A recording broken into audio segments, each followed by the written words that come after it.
BNP ক্ষমতায় গেলে সংস্কারের মাধ্যমে আর্থিক খাতের সব প্রতিষ্ঠানকে জবাবদিহিতার আওতায় আনা হবে বলে জানিয়েছেন দলটির স্থায়ী কমিটির সদস্য আমির খসরু মাহমুদ চৌধুরী। দুপুরে পপুলার লাইফ ইন্স্যুরেন্স কোম্পানি লিমিটেডের ২৫ বছর পূর্তি উপলক্ষে আয়োজিত অনুষ্ঠানে কথা বলেন তিনি। আমির খসরু বলেন, বর্তমানে ২০টির বেশি ইন্স্যুরেন্স কোম্পানি টাকা ফেরত দিতে পারছে না, কারণ বিগত সময়ে ক্ষমতাসীনরা লুটপাট করে পালিয়েছে, কোম্পানিগুলো ক্ষতিগ্রস্ত হয়েছে।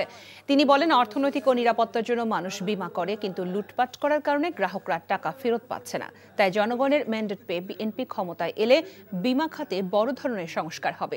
দলীয় বিবেচনায় লোক নিয়োগ দেওয়া হবে না, যোগ্য ও দায়িত্বশীল ব্যক্তিকে সেসব জায়গায় বসানো হবে। প্রাইভেট বিশ্ববিদ্যালয়গুলো থেকে টাকা লুটপাট হয়েছে মন্তব্য করে আমির খসরু বলেন, বিশ্ববিদ্যালয়গুলো আর্থিক লাভবানের জন্য নয়, শিক্ষার জন্য বিনিয়োগ করে, কিন্তু বিগত সরকারের আমলে দেখা গেছে সেখান থেকেও অর্থ লুটপাট হয়েছে। রেগুলেটর তাদেরকে দায়িত্বশীল হতে হবে, সবাইকে দায়িত্বশীল হতে হবে, এবং যে ইন্স্যুরেন্স কোম্পানি যে মন্ত্রণালয়ের অধীনে চলবে সেই মন্ত্রণালয়কে দায়িত্বশীল হতে হবে, সেই মন্ত্রীকে দায়িত্বশীল হতে হবে। দায়িত্ব এক জায়গায় থাকে না, দায়িত্ব সব লেভেলে থাকতে হবে। সেটাই হচ্ছে সম্মিলিত দায়িত্বের মাধ্যমে একটা দেশ গড়া সম্ভব। ত্রয়োদশ জাতীয় সংসদ নির্বাচনকে সামনে রেখে জাতিকে দেয়া সুষ্ঠু ও নিরপেক্ষ নির্বাচনের অঙ্গীকার বাস্তবায়নে পুরোপুরি প্রস্তুত আইন শৃঙ্খলা বাহিনী। যারা নির্বাচন বানচালের ঘোষণা দিচ্ছে তাদের বিরুদ্ধে কঠোর ব্যবস্থা নেওয়া হবে বলে জানিয়েছেন প্রধান নির্বাচন কমিশনার এএমএম নাসির উদ্দিন। সকালে রাজধানী জিগাতলায় বিজিবির নির্বাচনী মহড়া পরিদর্শন শেষে এসব কথা বলেন তিনি। বিস্তারিত থাকছে নাহিদ প্রিন্সের রিপোর্টে। রাজধানীর আজিমপুর ফুলপরি সরকারি প্রাথমিক বিদ্যালয় ত্রয়োদশ জাতীয় সংসদ নির্বাচনের একটি ডেমো ভোট কেন্দ্র। কেন্দ্র জুড়ে ভোটারদের দীর্ঘ লাইন। ভেতরে শান্তিপূর্ণ ভোট গ্রহণ চললেও বাইরে রাজনৈতিক কর্মীদের উপস্থিতিতে বাড়তে থাকে উত্তেজনা। এক পর্যায়ে শুরু হয় ধাক্কাধাক্কি, মুহূর্তেই তা রূপ নেয় বিশৃঙ্খলায়। পরিস্থিতি নিয়ন্ত্রণে দ্রুত এগিয়ে আসে আইন শৃঙ্খলা বাহিনী। শুরু হয় লাঠিচার্জ, এরপর বিজিবি সদস্যরা নেয় কঠোর অবস্থান। এই পুরো পরিস্থিতি ছিল একটি প্রস্তুতিমূলক মহড়ার অংশ। আগামী নির্বাচনের প্রস্তুতি হিসেবে বর্ডার গার্ড বাংলাদেশ এই নির্বাচনী মহড়ার আয়োজন করে। মহড়ায় দেখানো হয় কিভাবে সংকট মুহূর্তে দ্রুত হস্তক্ষেপ করে ভোট কেন্দ্রের নিয়ন্ত্রণ পুনরুদ্ধার করবে বিজিবি এবং কিভাবে নিশ্চিত করবে সুষ্ঠু ভোটের পরিবেশ। মহড়া পরিদর্শনে এসে প্রধান নির্বাচন কমিশনার এএমএম নাসির উদ্দিন বলেন, ভোটের আগে পরিস্থিতি আরও উন্নতি হবে। আমাদের প্রত্যেকটা আইনশৃঙ্খলা বাহিনী যে কমিটেড এবং তাদের যে একটা বলবো যে প্রস্তুতি এবং তারা যে একটা দায়বদ্ধতা জায়গা থেকে তারা যাতে সঠিক দায়িত্বটা সঠিকভাবে পালন করতে পারে সেই জন্য তারা তাদের সদস্যদেরকে তারা তৈরি করছেন। নির্বাচন কমিশনার জানান, জাতীয় সংসদ নির্বাচনকে সামনে রেখে কমিশনের প্রস্তুতিমূলক কাজ প্রায় শেষ পর্যায়ে। সব ধরনের ব্যবস্থা আমরা নিব, যাতে কেউ সহযোগিতা লাগবে, আপনাদের সহযোগিতা লাগবে, সাংবাদিকদের সহযোগিতা লাগবে, দেশবাসীর সহযোগিতা লাগবে, ভোটারদের সহযোগিতা লাগবে। সবাই মিলে এই ধরনের সিচুয়েশন, অনাকাঙ্ক্ষিত সিচুয়েশন আমরা প্রতিহত করব এবং ইনশাআল্লাহ অনাকাঙ্ক্ষিত সিচুয়েশন হবে না। মানুষ তো সবাই বুঝতেছে যে এটা সুন্দর, সবাই তো সুন্দর নির্বাচন চায়। নির্বাচনকে কেন্দ্র করে সারা দেশে মোতায়েন করা হবে প্রায় ৩৫,০০০ বিজিবি সদস্য, যারা দায়িত্ব পালন করবেন ১২১০টি প্লাটুনে। এছাড়া সীমান্তবর্তী ৭টি উপজেলায় বিজিবি এককভাবে দায়িত্ব পালন করবে। Nahid Prince, NTV news, Dhaka. বাংলাদেশের আগামী জাতীয় নির্বাচন অবাধ, সুষ্ঠু ও গ্রহণযোগ্য এবং অংশগ্রহণমূলক হবে প্রত্যাশা করে ঢাকায় নিযুক্ত জার্মান রাষ্ট্রদূত রুডিগার লোটস বলেন, ২০২৬ সালের সবচেয়ে বড় গণতান্ত্রিক নির্বাচন হবে বাংলাদেশে। রাজধানীর জাতীয় প্রেস ক্লাবে কূটনীতি বিষয়ক সাংবাদিকদের সংগঠন ডিপ্লোম্যাটিক করেসপন্ডেন্টস অ্যাসোসিয়েশন বাংলাদেশ আয়োজিত ডিক্যাপ টকে জার্মান রাষ্ট্রদূত ডক্টর রুডিগার লোটস এমন কথা জানান। নির্বাচনে ভোটের উপস্থিতি বেশি হবে বলে আশা প্রকাশ করে তিনি বলেন, ভোটের ক্যাম্পেইন করার সময় যেন রাজনৈতিক সহিংসতা কম হয় সেদিকে লক্ষ্য রাখা প্রয়োজন। ক্ষমতার অপব্যবহার করায় শেখ হাসিনার উপযুক্ত বিচার হওয়া উচিত মন্তব্য করে জার্মান রাষ্ট্রদূত বলেন, তবে বিচার হিসেবে মৃত্যুদণ্ডকে সমর্থন করে না ইউরোপ। বাংলাদেশি শিক্ষার্থীদের ভিসা বাতিলের পেছনে প্রধান কারণ ভুয়া নথিপত্র বলেও তিনি জানান। Only about the economic and political elite ক্ষমতার অপব্যবহারের বিচার হওয়া উচিত, তবে আমরা মৃত্যুদণ্ড সমর্থন করি না। ইউরোপীয় ইউনিয়নের সদস্যরা নীতিগতভাবে মৃত্যুদণ্ড বিরোধী।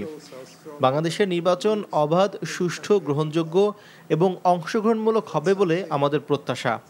সেই সঙ্গে ভোটার উপস্থিতি বেশি হবে বলেও আমরা আশা করি।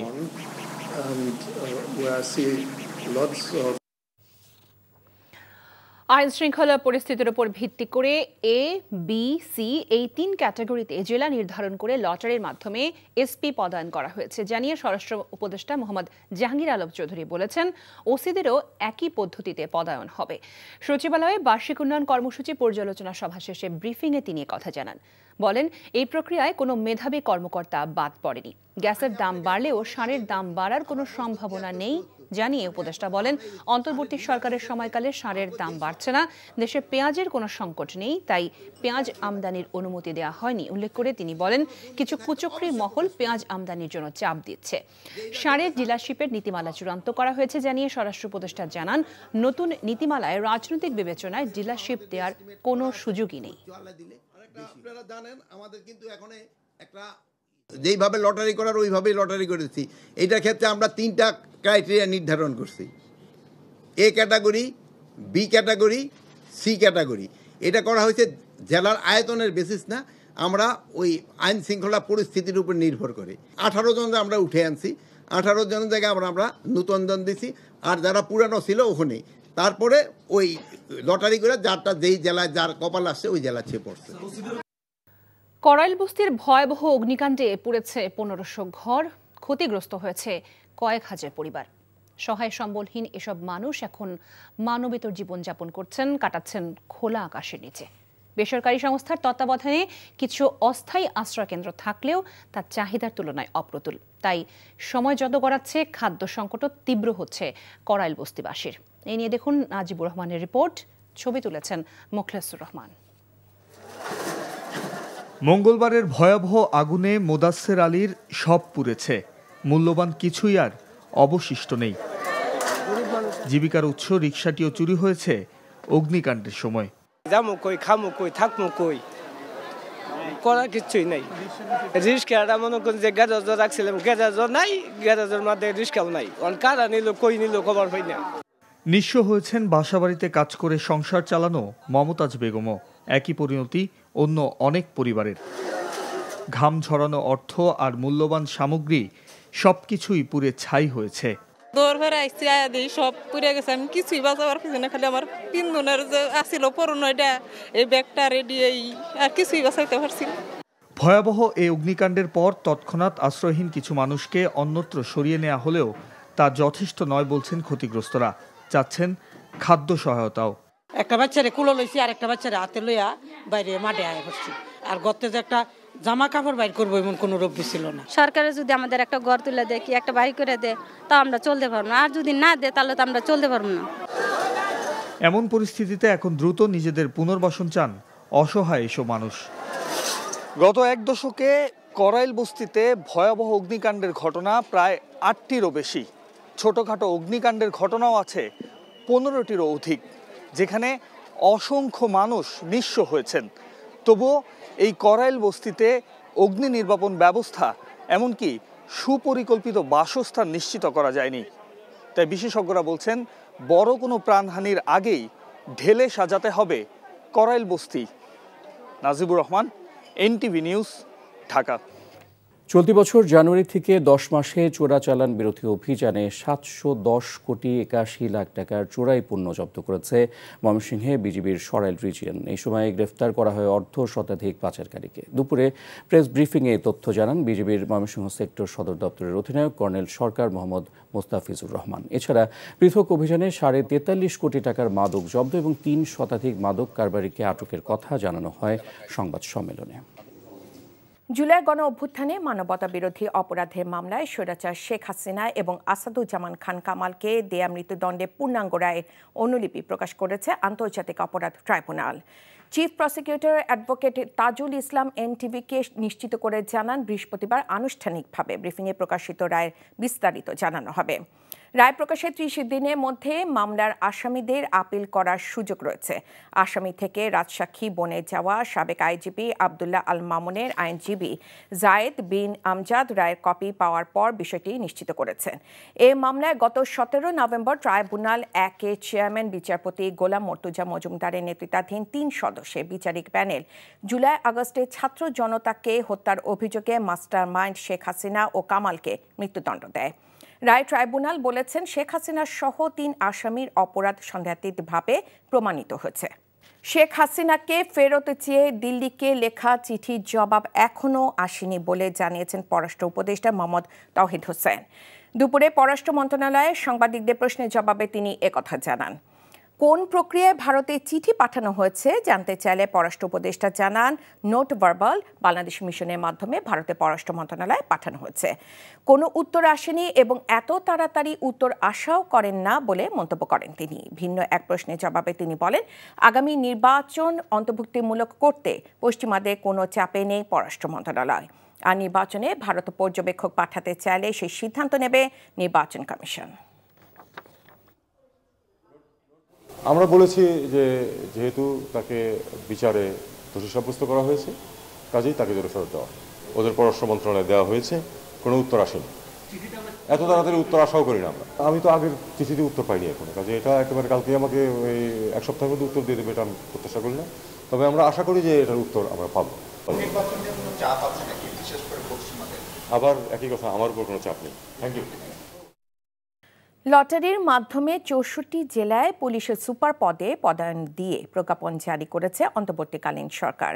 স্বরাষ্ট্র উপদেষ্টা অবসরপ্রাপ্ত লেফটেন্যান্ট জেনারেল জাহাঙ্গীর আলম চৌধুরী এই পদায়ন বিষয়ে বলেছেন, লটারির মাধ্যমে পদায়ন দেয়া হলেও মেধাবী কর্মকর্তারা বাদ পড়েননি এবং একইভাবে লটারির মাধ্যমে থানার ভারপ্রাপ্ত কর্মকর্তাও নির্ধারণ করা হবে। নজরানা চৌধুরী রিপোর্ট। ফেব্রুয়ারি মাসের প্রথমার্ধে জাতীয় নির্বাচনকে সামনে রেখে পুলিশ প্রশাসনকে ঢেলে সাজানোর কাজ শুরু করেছে স্বরাষ্ট্র মন্ত্রণালয়। এরই অংশ হিসেবে বুধবার 64 জেলার পুলিশ সুপার পদে নতুন করে পদায়নের প্রজ্ঞাপন জারি করা হয়েছে। এসব কর্মকর্তাদের সবাইকে লটারির ভিত্তিতে বিভিন্ন জেলার আইনশৃঙ্খলা রক্ষার দায়িত্ব দেওয়া হয়েছে। যেইভাবে লটারি করার ওইভাবেই লটারি করেছি। এইটার ক্ষেত্রে আমরা 3টা ক্রাইটেরিয়া নির্ধারণ করছি, A category, B category, C category. এটা করা হয়েছে জেলার আয়তনের বেসিস না, আমরা ওই আইন শৃঙ্খলা পরিস্থিতির উপর নির্ভর করে এবং ওই জেলাগুলি নির্ধারণ করে তারপর আমরা এসপিদেরও ওইরকম করছি, কারে করে দিব লটারি করে, যারটা যেই জেলায় যার কপাল আসছে ওই জেলা ছেয়ে পড়ছে। কৃষি মন্ত্রণালয়ের বার্ষিক উন্নয়ন কর্মসূচি সংক্রান্ত বৈঠক শেষে কৃষি ও স্বরাষ্ট্র মন্ত্রণালয়ের দায়িত্বে থাকা উপদেষ্টা আরও বলেন, লটারির মাধ্যমে পদায়ন করা হলেও কোনো মেধাবী কর্মকর্তা বাদ পড়েনি। সার কারখানায় সরবরাহ করা গ্যাসের দাম বাড়ানো হলেও গ্রাহক পর্যায়ে সারের দাম অন্ততপক্ষে বর্তমান সরকারের সময়ে বাড়ানো হবে না বলেও জানান জাহাঙ্গীর আলম চৌধুরী। কৃষক যেন ন্যায্য মূল্যে সার পায়, এটার আমরা ব্যবস্থা করব। কোনো অবস্থায় আমাকে নির্ধারিত মূল্যের চেয়ে 1 পয়সাও যেন বেশি নিতে না পারে। গ্যাসের দাম বাড়াইছে, গ্যাসের দামের সাথে সারের দামের কোনো সম্পর্ক নেই। সারের দাম আগে যা ছিল এখনও তা আছে এবং ভবিষ্যতেও তা থাকবে, আমরা অন্তত যতদিন আছে। দেশে পেঁয়াজের যথেষ্ট মজুদ আছে উল্লেখ করে উপদেষ্টা বলেন, একটি কুচক্রী মহল কারসাজি করে পেঁয়াজের দাম বাড়ানোর চেষ্টা করেছে। নজরানা চৌধুরী, এনটিভি নিউজ, ঢাকা। আগামী নির্বাচন দেশের মানুষের জন্য খুবই গুরুত্বপূর্ণ উল্লেখ করে বিএনপির মহাসচিব মির্জা ফখরুল ইসলাম আলমগীর বলেছেন, এই নির্বাচনে যে কোনো ভুল সিদ্ধান্তে জাতিকে অনেক ত্যাগ স্বীকার করতে হবে। বিকেলে ঠাকুরগাঁওয়ে বন্ধুসভার এক অনুষ্ঠানে অংশ নিয়ে তিনি এমন মন্তব্য করেন। এদিকে ঢাকায় এক অনুষ্ঠানে আমির খসরু মাহমুদ চৌধুরী বলেছেন, বিএনপি ক্ষমতায় গেলে সংস্কারের মাধ্যমে আর্থিক খাতের সব প্রতিষ্ঠানকে জবাবদিহিতায় আনা হবে। বুধবার বিকেলে ঠাকুরগাঁওয়ের ইএসডিও প্রাঙ্গণে প্রথম আলোর এক অনুষ্ঠানে যোগ দেন বিএনপির মহাসচিব মির্জা ফখরুল ইসলাম আলমগীর। বাংলাদেশের ইতিহাস, অভ্যুত্থানের ইতিহাস, প্রতিরোধের ইতিহাস দাবি করে তিনি বলেন, দেশের মানুষের জন্য আগামীর নির্বাচন খুবই গুরুত্বপূর্ণ। এই নির্বাচনে জাতি কোনো ভুল সিদ্ধান্ত নেবে না বলেও মনে করেন তিনি। এই নির্বাচনটা বাংলাদেশের মানুষের জন্য অত্যন্ত গুরুত্বপূর্ণ, বাংলাদেশের ভবিষ্যতের জন্য গুরুত্বপূর্ণ, বাংলাদেশের গণতন্ত্রের জন্য গুরুত্বপূর্ণ। কারণ এই নির্বাচনে যদি আমরা কোনো ভুল সিদ্ধান্ত নেই তাহলে জাতি এর জন্য অনেকটা আমি মনে করি যে তাকে পে করতে হবে। এর আগে দুপুরে জেলা বিএনপির কার্যালয়ে উদ্বোধন করেন মির্জা ফখরুল ইসলাম আলমগীর। এ সময় তিনি রাজধানীর কড়াইল বস্তির ভয়াবহ অগ্নিকাণ্ডের ঘটনার সুষ্ঠু তদন্ত দাবি করেন। তদন্তের মধ্য দিয়ে অগ্নিকাণ্ডের জন্য প্রকৃত ঘটনাকে বের করে যদি প্রকৃতপক্ষে কোনো ব্যক্তি দায়ী হয়ে থাকে তাহলে তাকে আইনের আওতায় নিয়ে আসার জন্য আমি দাবি। এদিকে দুপুরে ঢাকায় পপুলার লাইফ ইন্স্যুরেন্স কোম্পানি লিমিটেডের 25 বছর পূর্তি উৎসব উপলক্ষে আয়োজিত অনুষ্ঠানে অংশ নেন বিএনপির স্থায়ী কমিটির সদস্য আমির খসরু মাহমুদ চৌধুরী। বলেন, বিগত সরকারের লুটপাটের কারণে অনেক বীমা প্রতিষ্ঠান গ্রাহকের পাওনা পরিশোধ করতে পারছে না। যে ইন্স্যুরেন্স কোম্পানি যে মন্ত্রণালয়ের অধীনে চলবে সেই মন্ত্রণালয়কে দায়িত্বশীল হতে হবে, সেই মন্ত্রীকে দায়িত্বশীল হতে হবে। দায়িত্ব এক জায়গায় থাকে না, দায়িত্ব সব লেভেলে থাকতে হবে। সেটাই হচ্ছে সম্মিলিত দায়িত্বের মাধ্যমে একটা দেশ গড়া সম্ভব। জনগণের সমর্থন পেলে বিএনপি ক্ষমতায় গিয়ে বীমা খাতের বড় ধরনের সংস্কার করবে বলেও জানান তিনি। Obaidullah Mamun, NTV news, Dhaka. শেখ হাসিনার নামে অগ্রণী ব্যাংকের লকারে পাওয়া 832 ভরি স্বর্ণ বৈধ কিনা তা খতিয়ে দেখছে দুর্নীতি দমন কমিশন দুদক। রাজধানী দুদক কার্যালয়ে ব্রিফিংয়ে সংস্থাটির মহাপরিচালক আক্তার হোসেন বলেন, লকারটি শেখ হাসিনার নামে থাকলেও সেখানে শেখ রেহানা এবং সাইমা ওয়াজেদ পুতুল সহ শেখ পরিবারের অন্য সদস্যদেরও স্বর্ণ রাখা ছিল।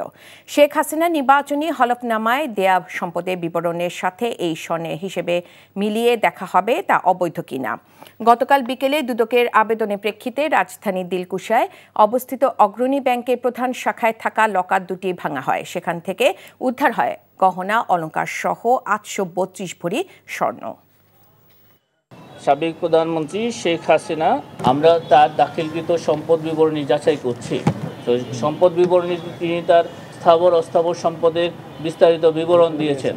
সেই বিবরণী, সেই সম্পদ বিবরণীতে এই স্বর্ণালঙ্কার আছে কি নাই সেটা আমরা দেখব। যদি সেই বিবরণীর বাইরে তার নামে সম্পদ পাওয়া যায়, আপনারা বুঝতে পারছেন যে সেটা তার জ্ঞাত আয়ের উৎস বহির্ভূত সম্পদ হিসাবে সেটা বিবেচিত হবে। গত বছরের 31 মের মধ্যে মালয়েশিয়ায় যেতে না পারা কর্মীদের প্রথম ফ্লাইট মালয়েশিয়ায় পৌঁছেছে। মঙ্গলবার বাংলাদেশ বিমানের একটি ফ্লাইটে কুয়ালালামপুর বিমানবন্দরে পৌঁছালে সেখানে তাদের স্বাগত জানান মালয়েশিয়ায় নিযুক্ত বাংলাদেশের হাই কমিশনার মনজুরুল করিম খান চৌধুরী। তবে 60 জন কর্মীর মধ্যে একজনকে ঢাকায় ফেরত পাঠানো হয়েছে। মালয়েশিয়া কুয়ালালামপুর থেকে আরও জানাচ্ছেন এনটিভি স্টাফ করেসপন্ডেন্ট কায়সার হামিদ হান্নান। দীর্ঘ অনিশ্চয়তা ও অপেক্ষার পর অবশেষে মালয়েশিয়ায় পৌঁছেছেন আটকে থাকা বাংলাদেশি কর্মীরা। প্রথম ধাপে মঙ্গলবার বাংলাদেশ বিমানের একটি বিশেষ ফ্লাইটে প্রাথমিকভাবে 60 জন কর্মী কুয়ালালামপুর আন্তর্জাতিক বিমানবন্দরে পৌঁছায়। বোয়াসেলের মাধ্যমে আসা এই কর্মীরা মালয়েশিয়ায় পৌঁছে ধন্যবাদ জানান অন্তর্বর্তী সরকারকে। আমাদের প্রধান উপদেষ্টা সাহেব, তারপরে আমাদের আসিফ নজরুল স্যার, ইনাদের মাধ্যমে কাজটি আমরা জানতে পারি যে আমাদের নিয়ে যাওয়ার প্রসেসটি শুরু করতে যাচ্ছে বোয়েসেল। তো তারপর থেকে বোয়েসেলের যা ঊর্ধ্বতন কর্মকর্তা কর্মচারী যারা আছেন তারা আসলে অক্লান্ত পরিশ্রম করেছেন আমাদের জন্য। আমাদের স্যালারি হচ্ছে 1700 RMB রিঙ্গিত। তো আমরা যদি ওভারটাইম বা ওডি করি তাহলে 1.5 গুণ, আর যদি আমরা অফডে, যেমন রবিবারে অফডে যদি করে 2 গুণ। আর মালয়েশিয়ার সময় অনুযায়ী যদি কোনো সরকারি ছুটির দিন থাকে ওই দিন যদি আমরা ডিউটি করি তাহলে আমাদের 3 গুণ। মধ্যরাতে বিমানবন্দরে তাদেরকে স্বাগত জানাতে উপস্থিত ছিলেন কুয়ালালামপুরে নিযুক্ত বাংলাদেশের high commissioner, deputy high commissioner ও লেবার কাউন্সিলর। দুদেশের সরকারের আন্তরিকতায় জটিলতা কাটিয়ে কর্মীরা আসতে পারায় মালয়েশিয়া সরকারকে ধন্যবাদ জানান হাই কমিশনার মনজুরুল করিম খান চৌধুরী। 24-এ যে প্রায় 8000-এর মতো শ্রমিক আটকা পড়েছিল, যারা আসতে পারেনি, তাদের মালয়েশিয়ায় পুনরায় তাদের কর্মসংস্থানের ব্যবস্থার উদ্যোগ নিয়েছিল বর্তমান সরকার। সেটার একটা সফল পরিসমাপ্তি মনে হচ্ছে যে প্রথম ব্যাচ আজকে আসতে পেরেছে। আমরা আশা করি এই শ্রমিকরা তাদের উপযুক্ত চাকরি এখানে পাবে, যে চাকরির জন্য তারা এসেছে। কনস্ট্রাকশন লেবার এক্সচেঞ্জ বারহাত ক্লাবের তত্ত্বাবধানে 4টি ভিন্ন প্রতিষ্ঠানে কাজ করবে এসব কর্মীরা।